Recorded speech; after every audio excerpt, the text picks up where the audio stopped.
કેમ છો? જય શ્રી કૃષ્ણ.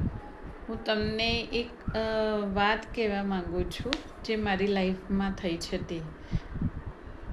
હું મારે થોડાક ટાઈમ પહેલાં એક એક્સિડન્ટ થયો હતો.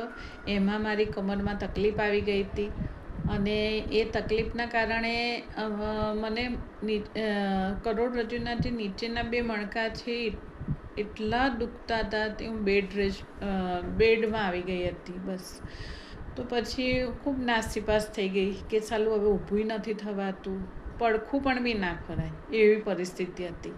પછી મેં એમઆરઆઈ કરાયો, ભાઈબીજનો દિવસ જ હતો જુઓ ને.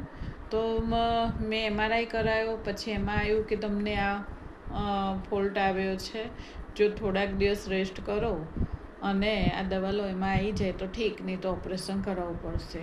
હું ખૂબ એમ કે નાસીપાસ થઈ ગઈ હતી.